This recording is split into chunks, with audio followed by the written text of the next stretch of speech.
Hello, everyone. My name is Dr. Andy Kaufman.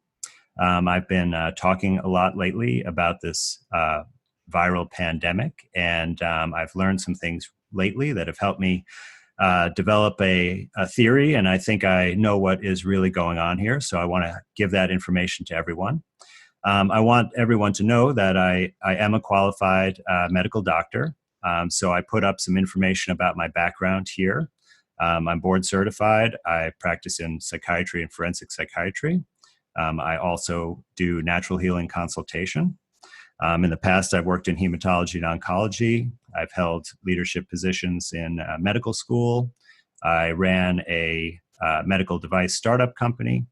And you can see where I had my education. So I feel that I am qualified to talk about this subject matter, and I hope you'll agree. I just want to thank some people out there who have been really instrumental and inspiring to me. So first of all, Dr. Cowan, who has been outspoken as well on this issue, and he really inspired me and gave me some great ideas that helped me put this whole big picture together. I want to especially thank James True, who has been a great friend, confidant, and collaborator throughout this whole thing, and we're definitely going to do a lot more work together down the road. I really want to thank Richie from Boston, Jason Lindgren, and Crow 777 for giving me the opportunity to get my message out there and for being so supportive and open. It's really just been incredible that I've been able to pursue this mission. I want to thank my kids who have been ignored a lot lately since I've been working so hard trying to figure things out. And I'm so proud of them. They're the only children in my area who I know who are not afraid of getting sick, and they're out playing and having a good time. And then lastly, Dr. Lanka and Dr. Turner Banks, who have done just amazing research and scholarship and have written books and papers that have really helped me figure things out. So thank you to everyone. All right, let's jump right in. So I want to start at the beginning at ground zero, Wuhan, China, Hubei province. This is the seafood market there. It's an open air market where the first cases occurred. And as you can see from this picture, there's a bunch of meat and animal carcasses just laid out right on the ground. Here's another photograph from the market where you can see that conditions are somewhat less than sanitary. You have live animals, you have dead animals, you have cut up body parts and fluids that all seem to be cross-contaminating. So this is definitely not the kind of market where I'd be wanting to buy my food from, but certainly there was a lot of traffic there, a very big market. So if what we had is a situation where just about 200 people at first became ill with a mysterious pneumonia-type illness at this seafood market, and many of the people were actually employed or made their livelihood at the market. So I want to ask the audience out there, if you learned about this information, what would be your first thought about what most likely might be the problem that caused this mysterious illness? So would it be A, a new genetic disease like cystic fibrosis? Would it be B, a new virus, a new viral illness? Would it be C, autoimmune disease where the body is attacking itself, causing the problem? Or would it simply be bad seafood? And I think most of you would agree that the first thought you would have, given the commonality of the market and the sanitary conditions there, is that bad seafood would be an issue and something certainly to look into.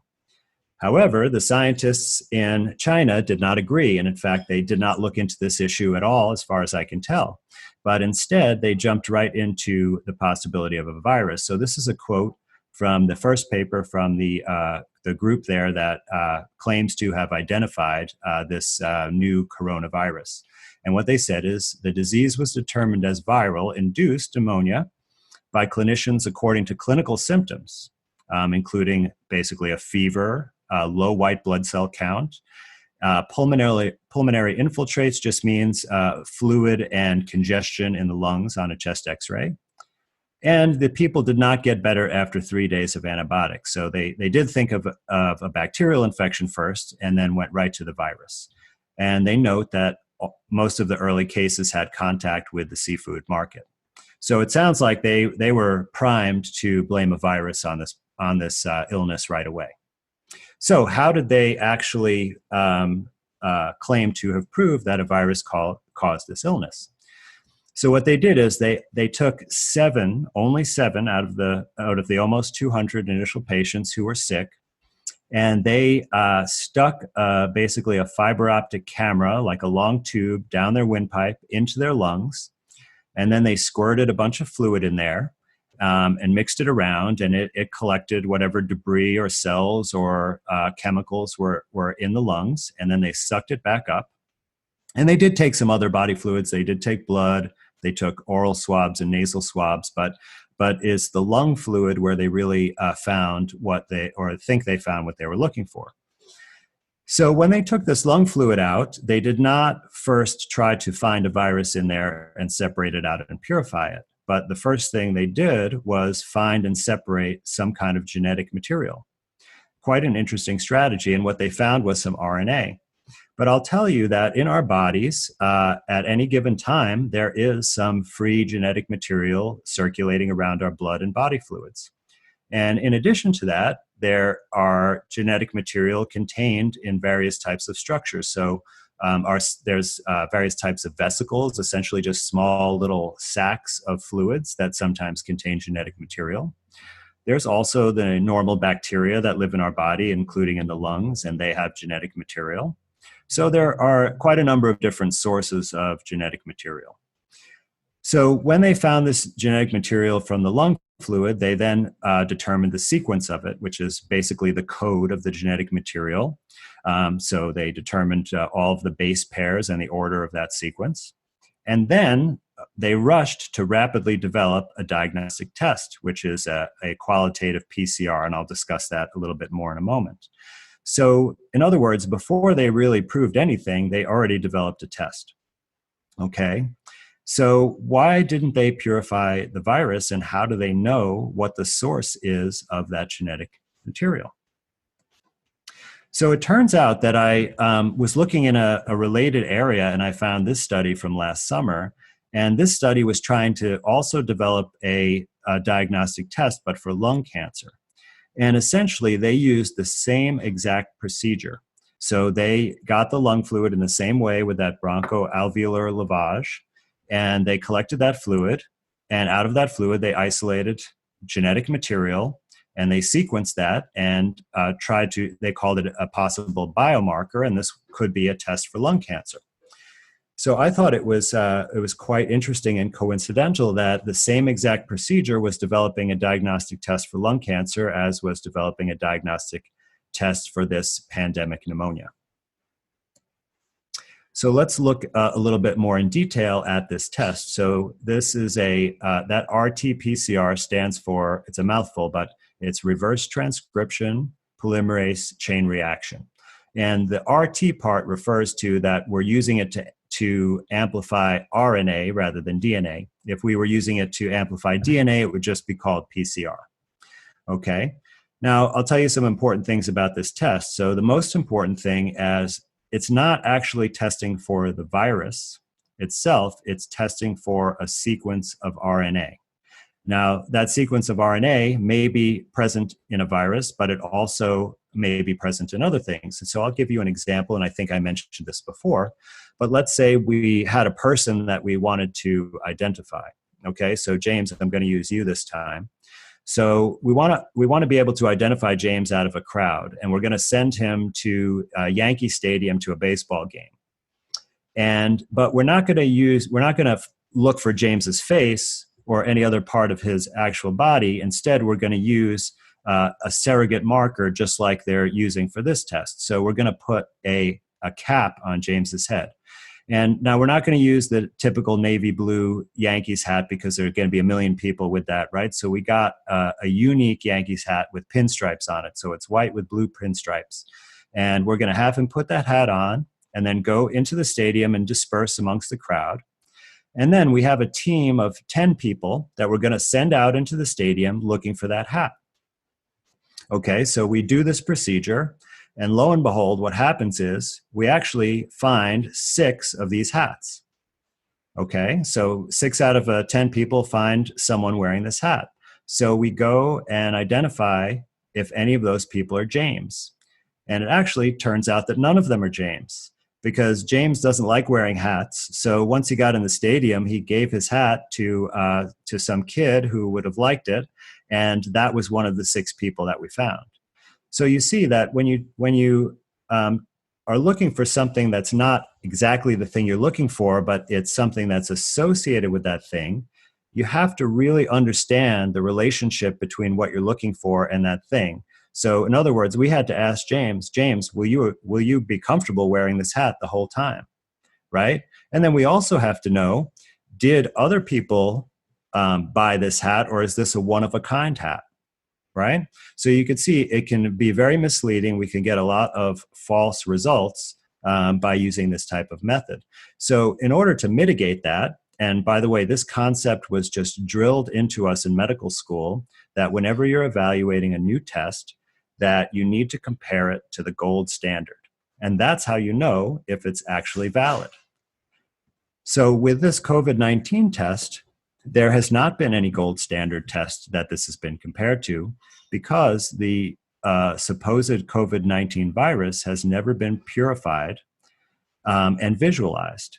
So in other words, if we were able to take people who are ill with this pandemic pneumonia and take their lung fluid, and from that purify out a virus particle that we could identify, and once we purified that, we could actually take the genetic material right from that particle. So we know that it came where it came from. We know it didn't come from anywhere else, because now we have a pure sample of only these particles.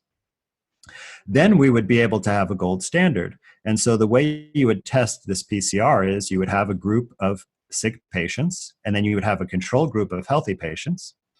You would perform the gold standard test, so you'd be able to identify the virus out of each of those patients. And then you would compare the results of the PCR test to that gold standard.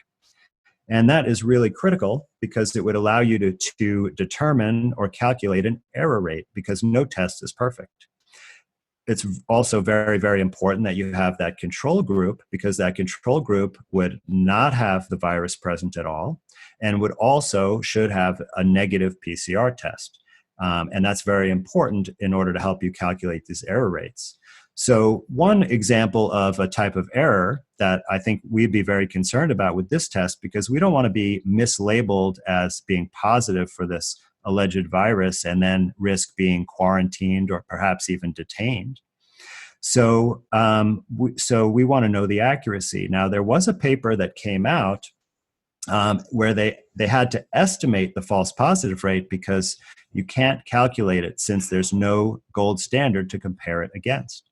And they actually reported an estimated rate of 80% in people without symptoms. So what that means is, if you got tested, let's say you were exposed to somebody who tested positive, or you traveled or something like that, and you want to get tested, or you're asked to get tested, there would be 4 out of 5 times that there was a positive result, there would actually be no illness.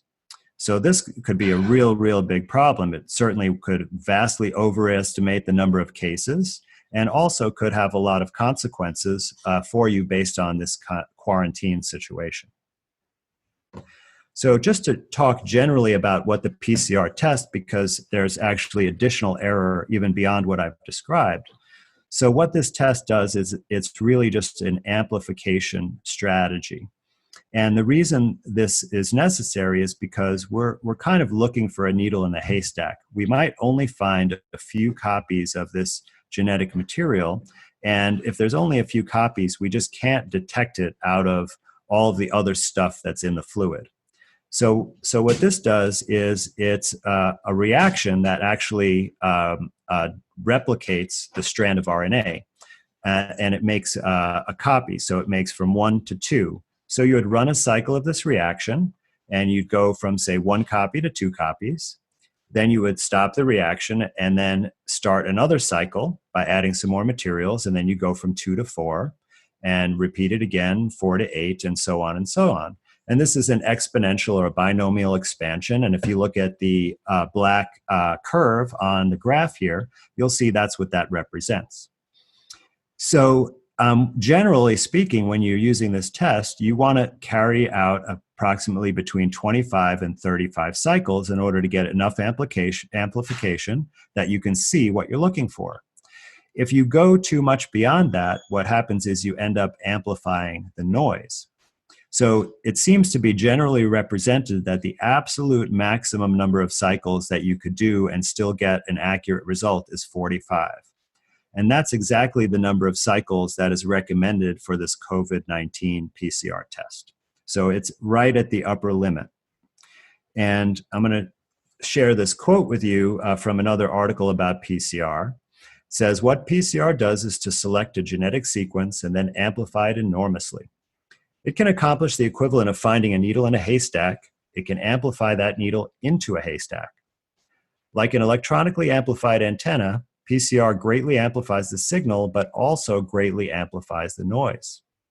Since the amplification is exponential, the slightest error in measurement, the slightest contamination, can result in errors of many orders of magnitude.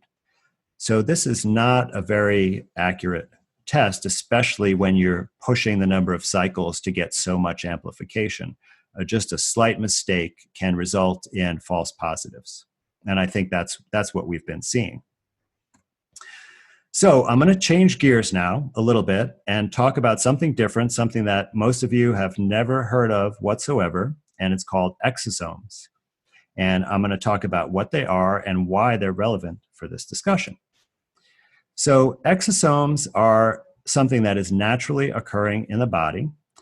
So I have this diagram here, and if you look at the top right of the diagram, you'll see that this is a normal cell here outlined, and inside the cell you have these vesicles.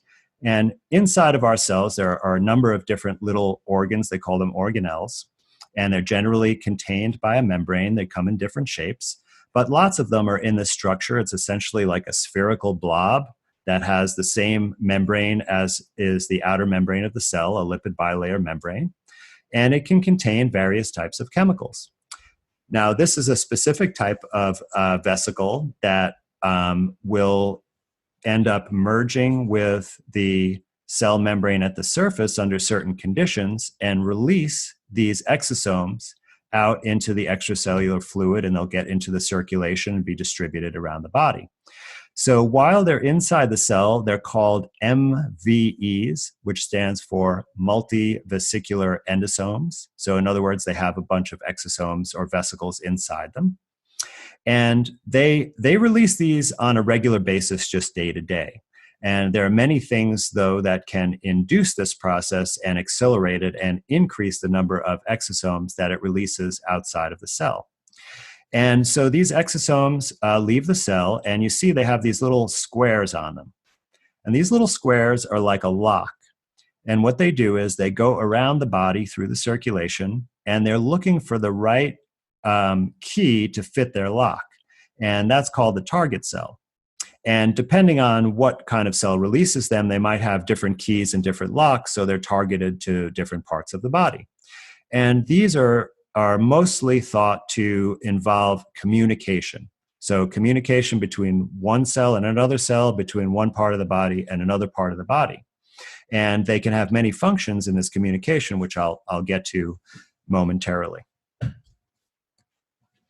So here on the left, this is an electron micrograph, or a picture from an electron microscope of exosomes. And you can see here an exosome budding out of the cell. And it's essentially a spherical or circular, this is a cross section, so this is like a slice of the tissue, where on the periphery there are like these kind of globular densities or little dots or circles, right? And inside the cell here where it says MVB, sorry, these are the same as MVEs, that's where all these exosomes are when they're inside the cell before they bud out, okay? And now we have a picture on the right which allegedly shows this COVID-19 virus. And you can see that there are these vesicles budding out of the cell in a circular shape with these globular dots on the periphery. So essentially, it's the same thing. Now, you might think that this looks a little bit fuzzier on the exosomes and it looks a bit sharper in this picture. And I want to tell you that the reason for that is because when you're cutting these thin sections of tissue to make these slides, you're using this device called a microtome. It's like a vibrating razor blade. And it's technically difficult, and sometimes the tissue doesn't cooperate well, or sometimes the person is less skilled, and you might not have a perfect slice. On this COVID-19 slide, this is, I've not seen a better slice than this. It's absolutely perfect.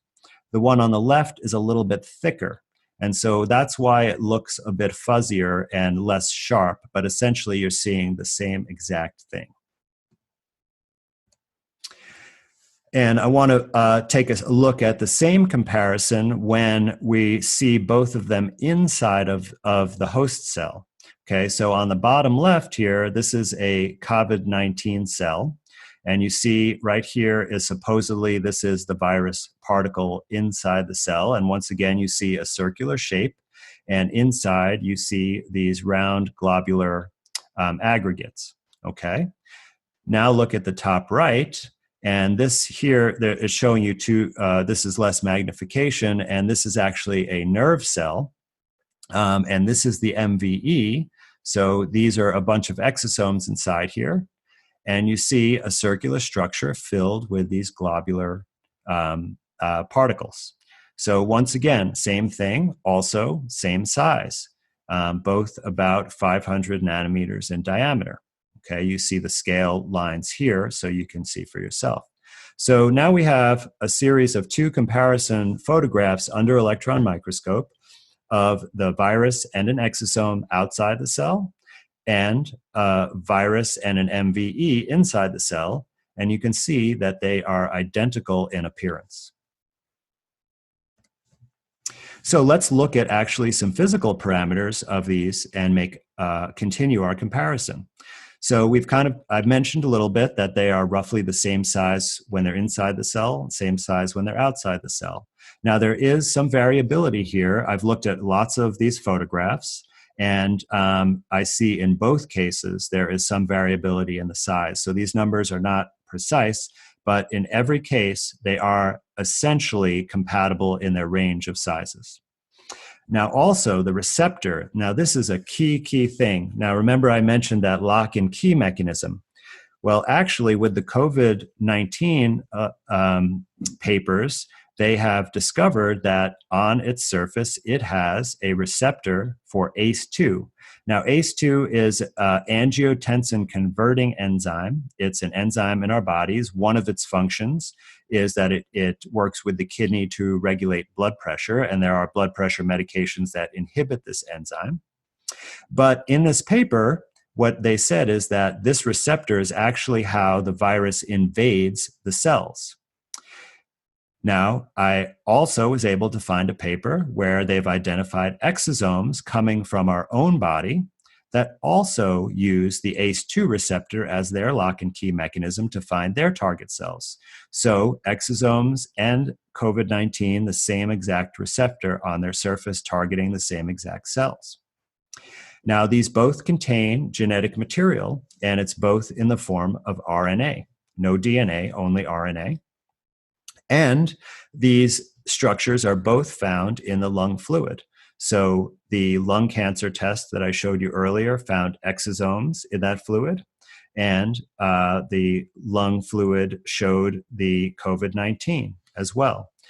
So you can see that the more we take out this comparison forward, we see that they're essentially the same in every important way. So I happen to be looking in the virology literature, and actually they also think exosomes and viruses are possibly the same thing. So this is Dr. James Hildreth, a very prominent researcher and academic physician in the field of virology and HIV research. He's currently the president and CEO of Meharry Medical College, but he was a full professor at Johns Hopkins, and he wrote this paper with 2 of his colleagues there. And what he said, and I quote, "The virus is fully an exosome in every sense of the word." Now, this was just a great confirmation for what I was already thinking, and I was kind of blown away when I read this in the paper, because this was one of the last papers I looked at to find this after I'd already come to the same conclusion. It really helped validate my opinion. So what is it that causes us to make more of these exosomes and throw them out into our circulation? So it turns out that almost every type of insult to the body would actually cause this process to occur. So toxic substances, and I found several papers looking at this. Some of them looked at environmental toxins, such as heavy metals like arsenic, and organic chemical toxins. Also found evidence about bacterial toxins, and I have a slide that I'll show you in a minute. So there's clearly has a role in communication or possibly removal of toxic substances that damage our cells. Now, interestingly, psychological stress, including fear, which many, many people around the world are experiencing in a very intense way right now, also causes release of exosomes. So you see how this may cause false positive tests. Cancer, as I mentioned before, lung cancer has many exosomes. Ionizing radiation, infection, injury, in fact, any type of immune response, so whether it be to injury, infection, or another disease. Asthma. Now, many papers just said that exosomes are induced by disease, and they didn't mention anything specific, and they seem to be implying that virtually any type of disease can cause this process. Now, I really wanted to find evidence that EMF would induce exosomes, but unfortunately I could not find a paper on this. But I want to say to all of the people in this field of research on exosomes that this would be an excellent contribution to the literature if you were to look at this issue, if various, especially microwave radiation like 5G, would cause this as well. So I want to talk about the second paper, because this is going to help us merge these two ideas of a virus and an exosome, and are they the same thing? So this is also from the group in China. This one is published in the New England Journal of Medicine, and they had a slightly different protocol, but essentially it was very similar. So what they did is, once again, they did that procedure to get the lung fluid, and then they centrifuged it and just took the fluid. So any cells from the host, like any lung cells that might be in there or bacterial cells, would be stuck in a pellet in the bottom of the test tube, and they just took the fluid off the top, assuming that if there were viral particles, they'd be in that fluid. But they didn't actually then try to purify the virus out of that fluid. Instead, they mixed it with cells that they took from a person who had lung cancer surgery, and they incubated it with the lung cancer cells. Now, you remember I said earlier, and I showed experimental evidence, that lung cancer cells make exosomes. So when they then purified particles after incubating this fluid with the lung cancer cells and then examined them under the microscope, well, were they looking at viral particles or were they looking at exosomes? And I have two images below, and one is supposedly the viral particle from this paper, and the other is an exosome. Can you tell the difference? Here is another slide showing the functions of exosomes as they can remove toxins. So in the upper right here, these green cells are actually bacteria. And by the way, this image, all electron micrograph images are always in black and white. If you see an image like this has been colorized after the fact, and they did that to help you identify what is what. So I think this is actually quite a nice approach, and this is a real slide.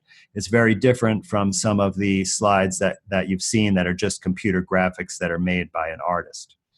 So these particles that they colored purple are the toxins released by the bacteria, and if they were allowed to contact the cell membrane, they would actually bore little holes in there, and the cell's contents would leak out and it would die. So what's happening is that the cell put out these yellow exosomes once it realized these toxins were there, and you see they're all budding out of the central area of the cell, and you can see they're basically swallowing up the little toxin particles. And so in this experiment, what they actually did is that they found that when they mixed cells with the bacteria, if the cells put out the exosomes that ate up the toxins, then the cells survived. If the cells were mixed with the bacteria and they did not put out the exosomes, then the cells died. So this was done, in a petri dish, not in a person, but so we can't say for sure, but what this is really telling us is that these exosomes help us clear these toxins so that they don't damage our tissue. So a very important function. I also wanted to take a quick look because there have been some recent reports that people who have been ill are having rapid recoveries with a couple of non-traditional treatments. Like, these are not things that would typically be thought of by the medical establishment to use for a quote-unquote viral illness. But there are certainly reports. There was a doctor in New York City who claimed that he cured several hundred patients with hydroxychloroquine. I think he combined it with zinc. Now, hydroxychloroquine was originally a drug for malaria, but it's used in the United States primarily for diseases like rheumatoid arthritis and lupus. And it is not known how it works in those illnesses. And in my experience, it doesn't really work at all in those illnesses. However, there has been a bunch of research trying to figure out what this drug does. And I read a review paper on this, and I found quite an interesting thing. So there are studies that show that this drug can release lysosomal enzymes. So I'll tell you that the lysosome is basically the garbage dump of the cell. So it's another one of these vesicles or sacs, and it has all these enzymes that basically just chew everything up, similar to what happens in your gut when you're digesting food. And any trash that is not working anymore, right, like proteins that have degraded or DNA that was copied in error or things like that, they get sent to the lysosome for destruction and recycling. So it breaks it down into the basic constituents and then is able to send it back to the factory part of the cell where it could be reused to make new molecules. But in the case of this drug, what it actually does is release these enzymes out of the compartment in the cell and into the cell cytoplasm. And this can actually be quite damaging to the cell itself. However, if the cell has been inundated with some kind of toxic substance, these enzymes could help break that down so that the cell could survive. So I think that may be actually how it's helping these patients. Now, vitamin C is the other one that has been reported to be quite successful. And a lot of people think that vitamin C really works by, quote unquote, boosting the immune system. Now, it does have an effect on some of the immune regulatory function, but I do not feel that that's really how it helps in these conditions. In my opinion, it is the antioxidant properties of this drug and possibly the blood thinning qualities that is what really helps this illness. So when you have a toxic exposure, oftentimes that toxin will cause what's known as oxidative stress or free radicals. And we're all familiar with, that it's recommended to take antioxidants and, eat special kinds of berries and things like that.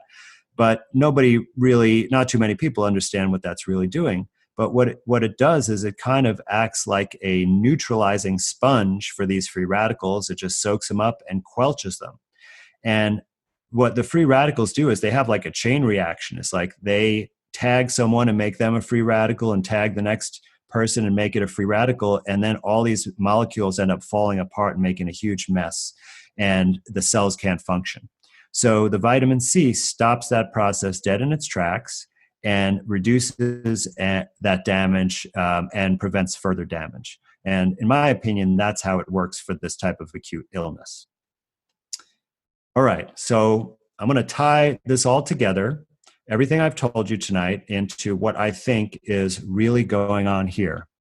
So what I think is happening is that, first of all, as I've reported quite a bit, there are really not pandemic levels of people getting sick and dying from whatever's going on. The numbers are far less than a typical flu season. However, there clearly are some people who are getting sick. What I believe is causing this illness is that there is some kind of insult that occurs that causes the damage, and then there is a reaction to it, which is the production of exosomes. And when we are testing for this supposed virus, we are actually testing for these exosomes, which confirms that there's some kind of unhealthy process going on in the body. Now, I talked about the things that can cause production of the exosomes, and I believe that those represent the cause of the illness. And I think that the possibilities are that there is some kind of poison. Certainly, there's lots of precedent for a pneumonia-type illness coming from inhalation of toxic substances. There could be the stress and fear could be the cause. It could represent a regular flu or pneumonia or even a bad cold, and whatever causes those would be the same cause. And lastly, electromagnetic radiation could certainly be a cause as well. There has been a major proliferation and installation of new 5G infrastructure. And there's certainly evidence known that 5G can have adverse effects on one's health, including damaging DNA. And that evidence actually comes from Los Alamos National Laboratories when they've studied microwave and radiation like they use in the body scanners in the airport. And I think it's quite possible that there is not one toxic exposure, but there could be different causes of this illness in different areas, or perhaps even in the same area between different people, that this may not be a uniform cause of the illness, but it does cause a similar constellation of upper respiratory symptoms. And these symptoms are not extremely specific. All of these illnesses, I could list off probably 20 different illnesses that would cause a cough, possible shortness of breath, a fever, and suppress your white count. So there could be several different causes of this, but I do not see any conclusive evidence whatsoever that there is any virus. And certainly you could see that the exosome and the virus are essentially indistinguishable from each other. So let me just reiterate that. So there is some sort of insult or toxin that you're exposed to, it causes illness, and then that stimulates your own cells to induce and produce and put out these exosomes, because they will send the important signal to your body on how to handle this problem. And part of that is they will actually eat up and, like a sponge, soak up these toxins so that they can be safely removed from your body so that you can recover. So what I'm saying is that COVID-19 actually are exosomes and not a virus that invades your body from the outside. It comes from within your body to help you, and it's a reaction to the real cause of illness.